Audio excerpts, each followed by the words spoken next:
What's going on, everybody? This is Emerald Knight Leon. I'm back with another deck analysis. We have one day before pre-release starts up. As of today, it's Thursday. Tomorrow's Friday. I hope to see people at a lot of pre-releases. You know, if you're not able to pre-order or get your BT-8 cards from overseas, then I really hope to see a lot of people at the pre-releases. But today I am looking over an upgraded X-Antibody for this current set. Given that we're finally getting more X-Antibody cards, there aren't as many cards that you can tech in, really, outside of maybe some Tamers and options, and a few Digimon here and there, depending on if you want to run certain things outside of, say, Grumblemon. But looking at that, let's start off with this. For our Digi-Eggs, we're running 4 Dorimon and then 4 of the Kyokyomon from the new set. Dorimon is still, in my opinion, the better Digi-Egg, considering his effect really helps with our draw power in X-Antibody. Basically, once per turn, when one of your effects places a Digivolution card under this Digimon, draw 1. And then Kyokyo is when an effect places a Digivolution card under this Digimon, it gets 1000 DP until the end of the turn. The reason we're using Kyokyo instead of, say, another Digimon is because it does have that X-Antibody trait in it. So cards such as Dorogora are going to benefit from it. Going on into our level 3s, we're running 3 copies of Chumon. Chumon's here because he's still preventing your opponent from using their options that gain the memory, such as Hammer Spark or any of their memory boosts. So he's still very useful in that regard.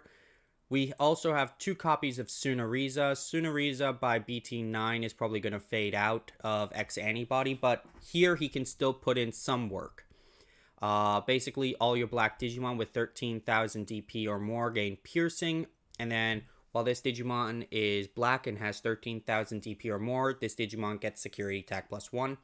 This inherited is very useful for cards like Dorogora, who get 1,000 for every X-Antibody. And even if you have certain cards under Oryumon, such as our Doroga over here, which gives an X-Antibody 1000 DP. Onto our main stars, we got 4 copies of Dorumon and 4 copies of Ryudamon. So we've talked about Dorumon here. Reveal top 3 cards, add 1 card with X-Antibody and 1 Coda to your hand, and then place the remaining at the bottom, and is inherited once per turn. When one of your effects places a Digivolution card under this Digimon, gain a memory. Ryudamon is similar to Doru. Basically, on play, reveal top 3 cards, add 1 card with X-Antibody and its trait, and 1 Yuji Musia. Yuji is our new X-Antibody Tamer. And then place the remaining at the bottom. His inherited is a bit more interesting. While this Digimon has X-Antibody in its traits, it gains Decoy.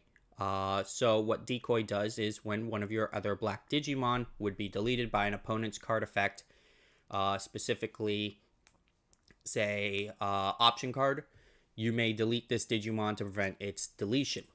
So that can be coming in handy if you have both Oryu and Dorogora, and you want to sack off, say, Oryu, or sack off Dorogora, depending on what Ryuda is under.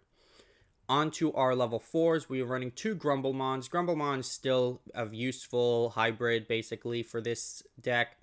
If you're not able to get the win condition from your Dorogora or your Oryu, then he's your win condition off of your Tamers. We're also running 4 copies of Dorugamon and 4 copies of Ginryumon. So, we've talked about Doruga. Basically, his inherited, while this Digimon has X-Antibody in its trait, it gets plus 1000. If it's under Dorogora, that's 2000 because of his X-Antibody trait working in its favor.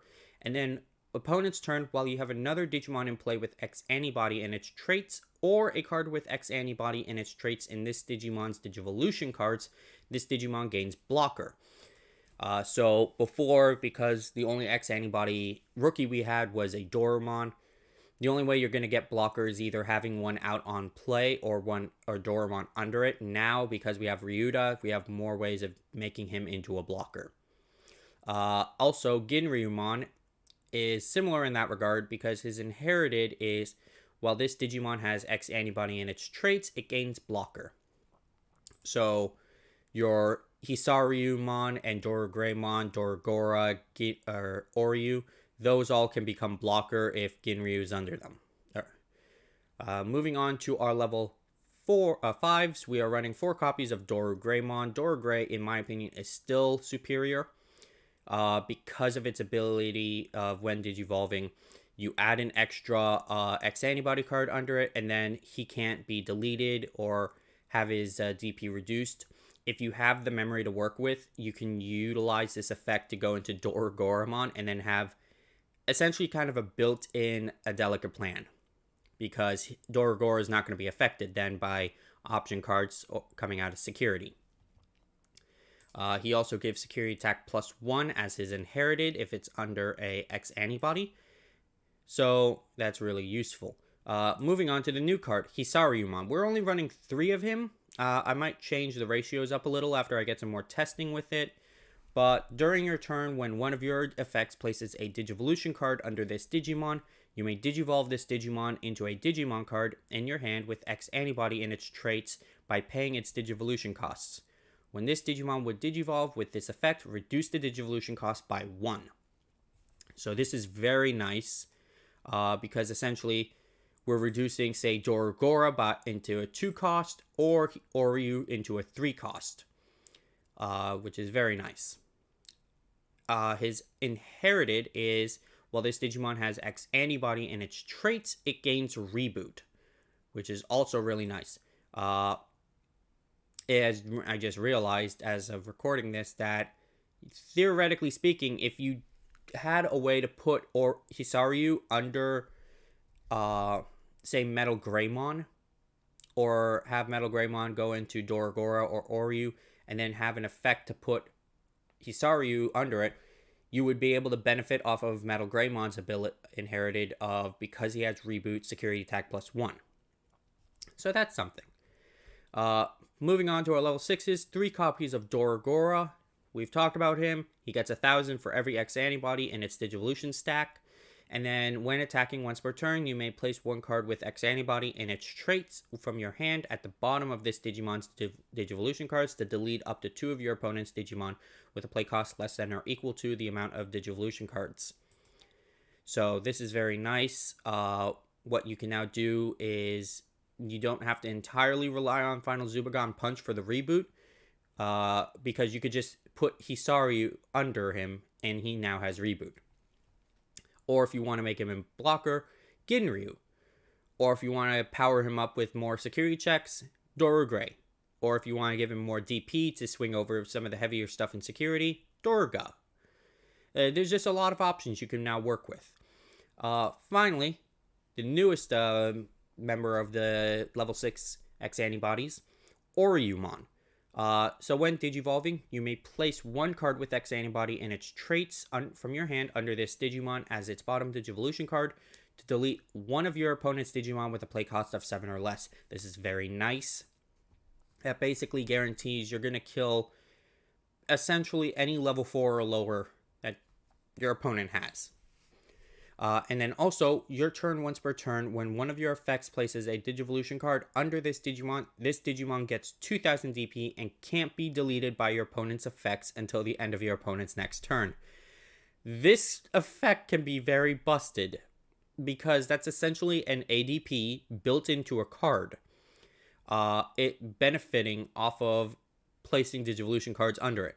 Mind you, you're going to need to have a way of doing that, and there are option cards that can do that, but it is an interesting thing. Moving on to our Tamers, we're running 3 copies of Yuji Musia. Your turn, when one of your Digimon with X-Antibody and its traits is moved from your breeding area to your battle area, gain 1 memory and draw 1. So this is essentially Matt Ishida and Tai Kamiya from BT-8 in this effect. Basically gaining memory and increasing your draw power. When one of your black Digimon with X-Antibody and its traits attacks, you may suspend this Tamer to place 1 card with X-Antibody and its traits from your hand under this Digimon. So this goes very well with Oryumon. Essentially guaranteeing Oryu has ADP every time he's swinging.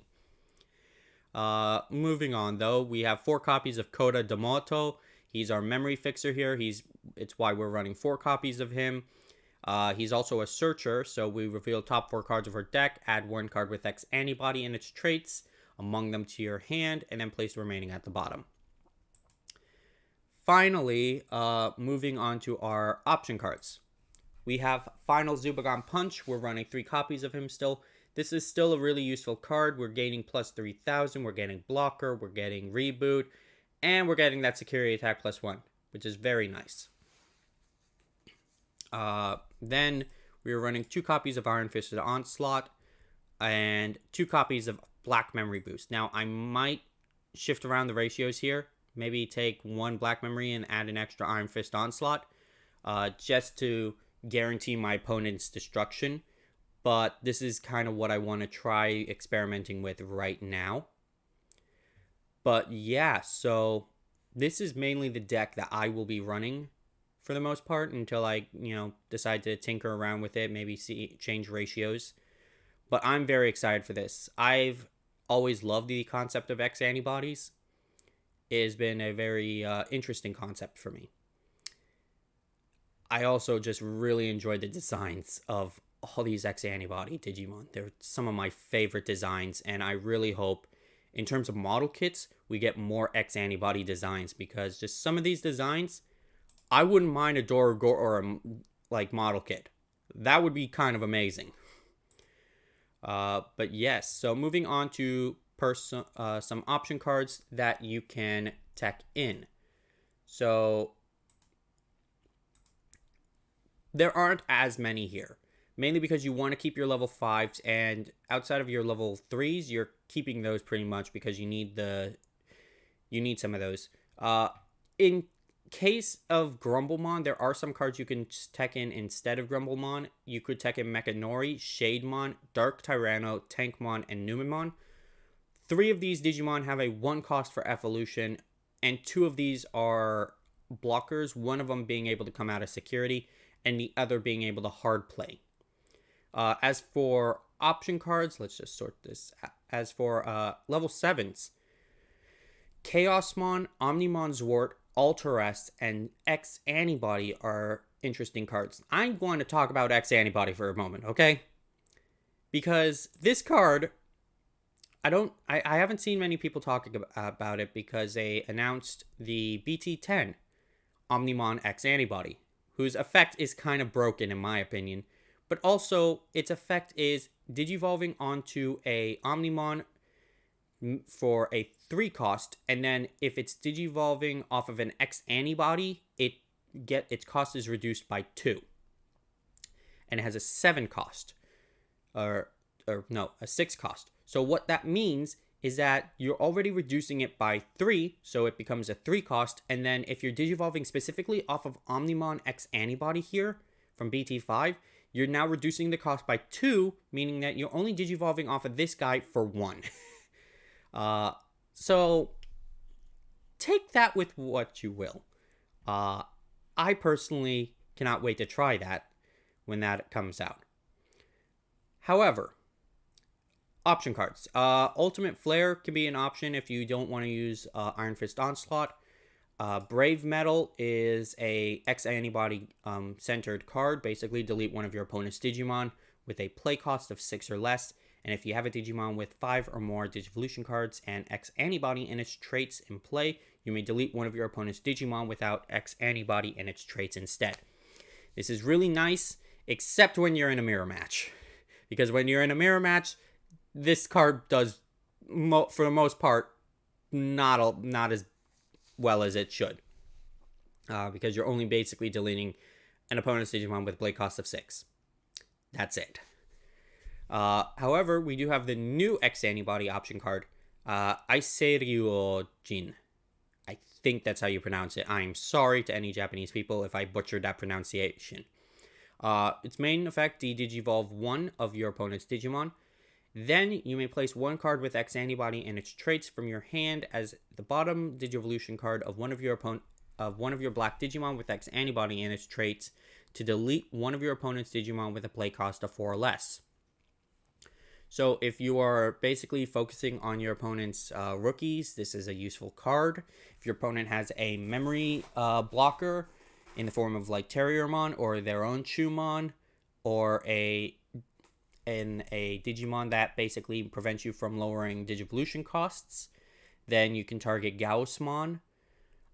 Basically, this card can very easily deal with that issue. Finally, for Tamers, you could be running Izzy and Joe. Izzy and Joe is primarily where we had Musia in the previous set. Basically, if your opponent has 2 or more Digimon in play, gain 2 memory. And when one of your black Digimon is deleted during your opponent's turn, you may suspend this Tamer to trigger draw 1. So this could be useful. It's really just how you're gonna change the ratios a bit. You might take out 1 or 2, at least 1 Musia and 1 Coda to put in 2 Izzy Joes. But outside of that, I really don't see the need to play him because we have Yuji. But that is it for this deck analysis. Honestly, I'm excited for X-Antibody. I'm not sure if I'm going to be excited when BT-9 comes out, because then we're just going to keep having X-Antibody. But I've kind of come to the conclusion X-Antibody is just getting the D-Brigade treatment. It's just has a lot of staying power, and it's going to keep getting support for the foreseeable future. But I am excited for this deck, just as much as I'm excited for a lot of the other decks. So, yes. So, again, pre-release will be starting tomorrow for a lot of shops. I know in my last video I said I was going to have an update video. I kind of came to the conclusion that it'd be better to just do the update after pre-releases are done. So you'll probably see the update sometime around next week, Tuesday. And this is mainly just because I won't be able to upload very much during June. And I'll explain why in that video. But again, I hope you enjoyed this video. Leave a like, subscribe, tell me what you think about this deck idea, what you might want to change from it, how you want to play it. I'm very interested in hearing other people's thoughts on this. And I will see you all in the next video. Peace.